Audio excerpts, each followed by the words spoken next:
आटे दाल का भाव पार्ट 1। आपने वो कहावत तो सुनी ही होगी कि प्यार अंधा होता है, और वो भी कि जब दिल आया गधी पर तो उसके आगे परी क्या चीज़ है। ये कहावतें ऐसे ही नहीं बनी। प्यार में इंसान को सही गलत भले बुरे सब में फ़र्क दिखना बंद हो जाता है। अब हमारी काव्या को ही देख लीजिए। उसने अभी अभी लॉ की डिग्री ली है और अब वो पिताजी के साथ आगे वकील बनने की ट्रेनिंग लेने वाली है। पर उससे हो गई ये प्यार की बीमारी। अब इस बीमारी से तो भाई भगवान ही बचाए। एक दिन काव्या की गाड़ी रास्ते में खराब हो जाती है। अरे ये क्या हो गया? ये बीच सड़क पे गाड़ी बंद पड़ गई है। आस पास कोई दिख भी नहीं रहा। अब क्या करूं? पापा को फ़ोन करती हूँ। ओहो, पापा फ़ोन ही नहीं उठा रहे। लगता है कोर्ट के अंदर होंगे। अब क्या करूं? काव्या ये सब सोच ही रही थी कि अचानक किसी की आवाज़ आती है। अरे मैडम जी, कुछ मदद कर दूं क्या आपकी? आप मेरी मदद कर सकते हैं? हाँ, मैं मैकेनिक हूँ। आप गाड़ी की चाबी दीजिए, कर देता हूँ मैं ठीक। थैंक यू, ये लीजिए चाबी। पिंटू चाबी लेके गाड़ी को देखने लगता है, और जब वो गाड़ी को देख रहा था तब काव्या पिंटू को देखे जा रही थी। पिंटू की अच्छी खासी बॉडी और मसल्स थे और दिखने में भी काफ़ी अच्छा दिख रहा था। पता नहीं क्यों पर काव्या को पिंटू का टपोरी स्टाइल में बोलना पसंद आ रहा था। अरे मैडम जी, ये गाड़ी को ना गैरेज में लेके जाना पड़ेगा। फिर मैं घर कैसे जाऊंगी? एक काम करो ना, इसे मेरे पंटर लोग यहाँ से ले जाएंगे। आपको दिक्कत ना हो तो मैं आपको छोड़ दूँ। सच में? पर आपको परेशानी नहीं होगी? अरे अपन को क्या प्रॉब्लम हो सकती है? आ जाओ, अपनी बाइक पर बैठ जाओ, मैं आपको आगे तक छोड़ देता हूँ। आप वहाँ से टैक्सी ले लेना, ठीक है? ठीक है। काव्या पिंटू की बाइक के पीछे बैठ जाती है और पिंकू उसे छोड़ने जाता है। काव्या अब भी पिंटू को ही देखे जा रही थी, जैसे उसे पिंटू की हर बात पसंद आने लगी थी। ये लो मेरा कार्ड, आपकी गाड़ी कल आकर ले जाना, मैं ठीक करके रख देगा, ठीक है? ठीक है, मैं कल आ जाऊंगी आपके गैराज। ठीक है, तो अपन अभी चलते हैं। Ram Ram. Thank you. Kavya taxi लेकर घर जाती है, पर घर जाकर भी वो बस पिंटू के बारे में ही सोच रही थी। उसे लग रहा था जैसे कोई फिल्म चल रही हो, जिसमें लड़की लड़के को देखकर पहली नज़र में उसके प्यार में पड़ जाती है। ठीक वैसे ही काव्या पूरी रात सो नहीं पाई, क्योंकि वो सुबह का इंतज़ार कर रही थी कि कब वो पिंटू के गैराज में जाए और उससे मिले। सुबह होते ही वो पिंटू के गैराज में पहुंच गई। हेलो। हाँ मैडम, कैसी आप? गाड़ी तैयार है। अच्छी, ठीक हो भी गई। कितने पैसे हुए? आपके हुए 2000। अच्छा, मैं सोच रही थी कि अगर मैं आपको पैसे कॉफ़ी पीने के बाद दूं तो इसी बहाने मैं आपको थैंक यू भी बोल दूंगी कल की मेरी मदद के लिए। ठीक है, रुको, मैं कपड़े बदल के आ रहे हैं। ये खराब हो गए ना। काव्या और पिंटू कॉफ़ी पीने जाते हैं। वहाँ दोनों की अच्छी दोस्ती हो जाती है। अब काव्या आए दिन पिंटू से मिलने उसके गैराज जाया करती थी। पिंटू भी काव्या को पसंद करने लगा था। एक दिन जब दोनों पार्क में बैठे थे। तू मेरे साथ शादी कब कर रही है कि बस यूं ही घुमा के छोड़ देगी? हाँ, तुम्हें ऐसा लगता है मैं ऐसी लड़की हूँ जो तुम्हारे साथ बस टाइम पास कर रही हूँ? अरे क्या पता अपन को। तूने तेरे मम्मी पापा को बताया कि नहीं मेरे बारे में? नहीं, अभी तक तो नहीं, लेकिन जल्दी ही बता दूंगी। मुझे तो नहीं लगता कि वो मानेंगे। अरे मैं ठहरा एक मैकेनिक, तू वकील की बेटी। तेरा बाप तो मुझे घर से धक्के मार के ही निकाल देगा। देखना, अगर मैं तेरा हाथ मांगने गया ना उसके पास, तो यही हाल होने वाला है मेरा। मैं जानती हूँ उन्हें मनाना थोड़ा मुश्किल होगा, पर मैं मना लूँगी उन्हें, क्योंकि मैं तुमसे सच्चा प्यार करती हूँ। लेकिन यही बात तेरे माता पिता नहीं समझे तो फिर तो तू भी मेरे को छोड़ ही देगी ना। बिल्कुल नहीं, मैं तुम्हें कभी नहीं छोड़ूंगी, हमेशा तुम्हारा साथ दूंगी, प्रॉमिस।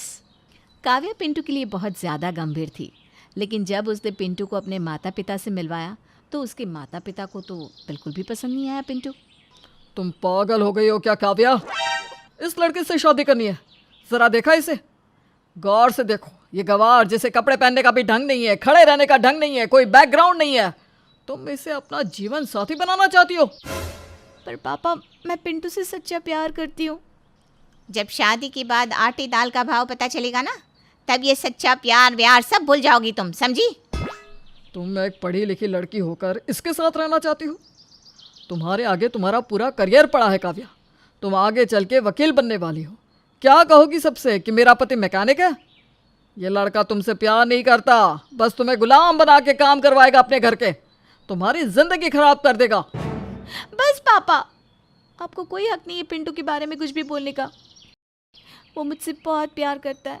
वो शादी के बाद अपने आप को सच में बदल देगा। इसका नाम देखा है कैसा है? बिल्कुल टपोरी वाला, पिंटू।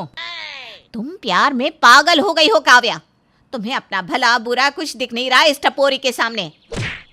तुम्हारी माँ ठीक ही कह रही है। जब तुम्हें आटे दाल का भाव पता चलेगा ना, तब तुम्हारी अकल ठिकाने आएगी। पर मैं तुम्हें ऐसी गलती करने ही नहीं दूंगा, समझी? हम इस रिश्ते के लिए कभी राजी नहीं होंगे और आज से तुम भी इस पिंटू से नहीं मिलोगी। बस ये हमारा फाइनल डिसीजन है। पर पापा। बस अब और कुछ नहीं, जाओ अपने कमरे में। और तुम मैकेनिक, आज के बाद कोई ज़रूरत नहीं है मेरी बेटी से मिलने की तुम्हें। काव्या के माता पिता ने पिंटू और काव्या के रिश्ते को मानने से साफ इनकार कर दिया और काव्या को भी अब पिंटू से मिलने की इजाज़त नहीं थी। पर काव्या के मन में आज भी पिंटू ही था। वो उसे किसी भी कीमत पर छोड़ने को तैयार नहीं थी। मुझे कुछ तो करना होगा। मैं ऐसे कमरे में बैठे चुप तो नहीं रह सकती। पर करूँ तो क्या करूँ? मम्मी पापा मानेंगे नहीं और मेरी शादी कहीं और करवा देंगे। अब तो मेरे पास एक ही रास्ता है, मुझे भागकर पिंटू से शादी करनी होगी। शादी के बाद मम्मी पापा थोड़ा नाराज़ होंगे पर फिर आशीर्वाद भी दे देंगे। काव्या अपने घर से रात को भाग जाती है और पिंटू के पास पहुंच जाती है। दोनों सुबह मंदिर में शादी कर लेते हैं और काव्या के माता पिता के पास आशीर्वाद लेने पहुंच जाते हैं। काव्या, मुझे तुम पर कितना नाज था, लेकिन इस टपोरी पिंटू की वजह से तुमने मेरा सर शर्म से झुका दिया। तुमने अपनी ज़िंदगी खराब कर दी है, तुम्हें अंदाज़ा भी नहीं है इस बात का। पापा, मैं पिंटू से बहुत प्यार करती हूँ। मैं नहीं रह सकती थी उसके बिना। तो हम भी तो तुमसे प्यार करते हैं ना काव्या। माता पिता का प्यार कुछ नहीं तुम्हारे लिए।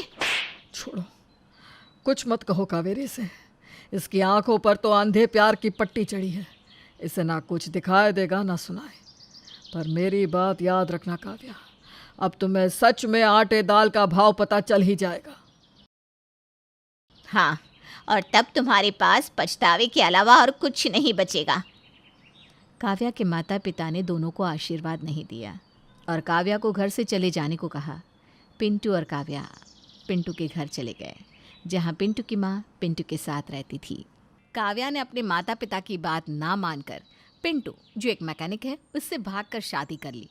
और अब वो आशीर्वाद लेने अपने माता पिता के पास वापस आई तो उसके माता पिता ने उससे सारे रिश्ते नाते तोड़ दिए और ये कहकर घर से चले जाने को कहा कि जल्द ही उसे आटे दाल के भाव का पता चल जाएगा। अपने माता पिता के घर से निकाले जाने के बाद पिंटू उसे अपने घर ले आया, जहाँ उसकी माँ भी रहती थी। देख माँ, मैं लेके आएला है तेरी बहू को। चल जल्दी से आरती वारती उतार हम दोनों की। हाँ हाँ, अभी लाते हो, रुक। ढूंढने तो दे दिया किधर रखेला है। मैं कौन सा रोज रोज किसी की आरती उतारती है। देख, मैं बोला था ना, मैं एकदम परी जैसे मस्त लड़की से शादी करेगा। देख, मैं लेके आया।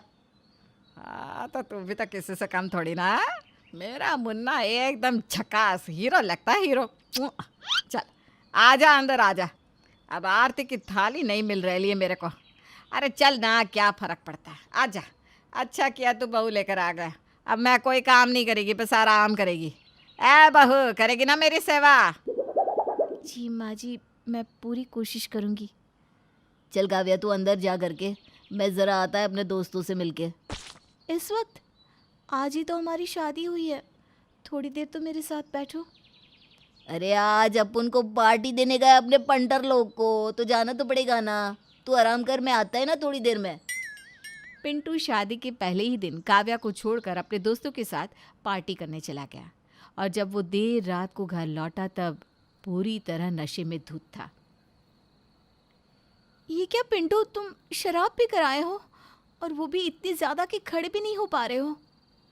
तेरे को बोला था ना कि आज अपन पंटर लोगों को पार्टी देने वाला है, तो बस थोड़ी सी अपन भी पी ले। आज हमारी शादी की पहली रात है और तुम ऐसे। देख, अभी ना तू अपन की गर्लफ्रेंड नहीं है, बीवी है, बीवी है। हाँ? तो तेरे को मेरी हर बात माननी होगी। ये टाक टाक, ये शक करना, ये सब बंद कर देने का। हाँ चल, अब मेरे को ना बड़ी नींद आ रही है, तू जा सो जा, मैं भी सोता है रे। काव्या को पिंटू की ये हरकत बिल्कुल भी अच्छी नहीं लगी, लेकिन उसने सोचा कि शायद शादी की खुशी में आज पी ली होगी। अगली सुबह जब वो उठी तो उसकी सास ने सारे घर का काम उसके हाथ में सौंप दिया। झाड़ू, पोछा, खाना, कपड़े, सब कुछ काव्या को अकेले करना पड़ रहा था और उसकी सास उसका हाथ भी नहीं बटा रही थी। माँ जी, आप ज़रा ये काट देंगी, तब तक मैं कपड़े धो लेती हूँ। तेरे होते हुए मैं सब्जी काटेगी क्या बहू? पहले कपड़े धो ले फिर सब्जी काट ले। मैं तो बस आराम करेगी अब। आप थोड़ी मदद कर देती तो मेरा काम भी जल्दी हो जाता, फिर मुझे ट्रेनिंग के लिए भी तो जाना है। अरे काहे की ट्रेनिंग? मैं वकील बनने की ट्रेनिंग ले रही हूँ ना, बस वहीं जाना होता है। अरे देख बहू, हमारे घर की औरतें ना घर के बाहर काम करने को नहीं चाहती, इसलिए सब भूल जाने का। हाँ, घर के कामों पर ध्यान दे। आया समझ में? मैंने इतनी मेहनत से पढ़ाई पूरी करी है, मैं ट्रेनिंग कैसे छोड़ सकती हूँ माँ जी? अमुन्ना इधर आना। हाँ माँ, क्या हुआ, बोल। अरे ये कह रही कि ये वकील बनेगी। तुझे पता है ना, मैं सब अपनी बहू से नहीं करवाएगी, समझा इसको? देख काव्या, अब हमारी शादी हो गई रही लेना बाबा, छोड़ देना ये सब वकीलगिरी। हाँ, घर पे रहने का, माँ की सेवा करने का। शादी के बाद तुमने काम करना छोड़ दिया है क्या? तो मैं अपना करियर क्यों छोड़ूं? देख, सुबह सुबह ना चिक चिक नहीं करने का। आज से तू ये वकीलगिरी नहीं करेगी, मतलब नहीं करेगी। ज्यादा मचमच नहीं चाहिए मेरे को। जा, मेरे लिए एक कप चाय बना कर ला। काव्या की जिंदगी की डोर जैसे अब उसके हाथ में थी ही नहीं। उसके सारे फैसले अब पिंटू करने लगा था। काव्या धीरे धीरे एडजस्ट करने की कोशिश कर रही थी, पर पिंटू का बर्ताव दिन प्रतिदिन और ख़राब होता जा रहा था। एक दिन जब पिंटू अपने कुछ दोस्तों के साथ घर पे शराब पी रहा था, तब काव्या बाहर से सब्जी लेकर आती है। आ गई तू? चल अब थोड़े से पकोड़े बना दे हम सबके लिए, और सुन, मसाला पापड़ भी। ये क्या है पिंटू? ये तो तुम्हारा रोज़ का हो गया है अब। शराब पीना, अपने इन दोस्तों को घर लाना। ए, तू अपना काम कर, समझी? चल जाके भजिए तल। नहीं, मैं नहीं बना रही हूँ कुछ भी। तुम इन्हें लेकर अभी के अभी बाहर जाओ। तू मेरे से जबान लड़ाएगी? हैं? मेरे से जबान लड़ाएगी? तेरा पति है मैं, समझी? बात नहीं मानेगी ना तो मुझे और भी तरीके आते हैं। तुम अपने दोस्तों के सामने मुझसे ऐसे बात कर रहे हो? अभी तो अपन सिर्फ बात कर रहे लाए, ज्यादा बकवास किया तो पता नहीं मैं क्या कर बैठेगा। काव्या रोकर अपने कमरे में चली जाती है। अब उसे एहसास हो रहा था कि माँ बाप की बात न मानने का नतीजा क्या होता है। अब उसे समझ में आ रहा था कि क्यों बार बार उसके माता पिता उससे ये कह रहे थे कि आटे दाल का भाव पता चल जाएगा। उसने अपनी ज़िंदगी को खुद ही नरक बना दिया था। ये मैंने क्या कर दिया? खुद की ज़िंदगी को खुद ही बर्बाद कर लिया। मम्मी पापा सच ही कह रहे थे कि मुझे जल्दी ही आटे दाल का भाव पता चल जाएगा, लेकिन अब मैं इन सब से निकलूं कैसे? पापा को फ़ोन करूं? एक बार उन्हें फ़ोन करके देखती हूँ। हेलो, मैं शर्मा वकील बोल रहा हूँ, आप कौन?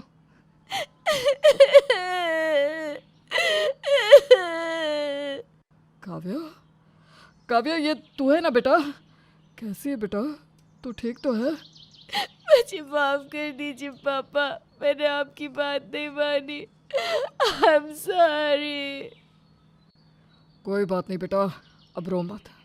मैं जानता था कि एक ना एक दिन ये वक्त ज़रूर आएगा, तो बिल्कुल भी चिंता मत कर। मैं तुझे इन सब से बाहर निकालूंगा। पापा प्लीज़ मुझे यहाँ से ले जाइए। काव्या ने अपने पापा को फ़ोन करके हर एक बात बता दी और अगली ही सुबह काव्या के पापा तलाक के कागज़ के साथ काव्या के घर आ गए। पापा! रो मत बेटा, अब मैं आ गया हूँ ना। और तो सुन, यह है तलाक के कागज़, अभी के अभी इस पर दस्तखत कर दे। तेरे को क्या लगता है मैं इतनी आसानी से इसका पीछा छोड़ देगा? तेरी औकात का तो मुझे पता ही था। एक बात सुन ले, अगर तूने इन कागज़ों पर दस्तखत नहीं किए ना, तो मैं तुझे मेरी बेटी को मेंटली टॉर्चर करने के गुनाह में पूरी ज़िंदगी अंदर करवा दूंगा, समझा? और जानता है ना, मेरी पहुंच कहाँ तक है? मैं कर देता है ना दस्तखत। लाओ, किधर करने का है? काव्या के पिता काव्या को उस नरक से बाहर ले आए। अब काव्या अपनी एक नई जिंदगी की शुरुआत कर रही थी। उसने अपनी वकील की ट्रेनिंग पूरी की और अपने पिता के साथ मिलकर उनका काम भी संभालने लगी। इसी दरमियान उसकी मुलाकात उसके पिता के दोस्त के बेटे अर्जुन के साथ हुई। अर्जुन को काव्या के अतीत के बारे में सब कुछ पता था। तुम सच में मुझसे शादी करना चाहते हो? तुम जानती हो मेरी पिछली... मैं सब जानता हूँ काव्या, वो सब तुम्हारा अतीत था। हम दोनों एक नई जिंदगी शुरू करेंगे। पर मैं मम्मी पापा से पूछे बिना कोई फैसला नहीं ले सकती। हमारी तरफ से हाँ है बेटा। अर्जुन जैसा लड़का तुम्हें और कहीं नहीं मिलेगा। काव्या को जिंदगी ने एक नया मौका दिया था और इस बार उसने कोई भी गलती किए बिना इस मौके को जाने नहीं दिया, क्योंकि अब उसे पता चल गया था कि जिंदगी में आटे दाल का भाव क्या होता है।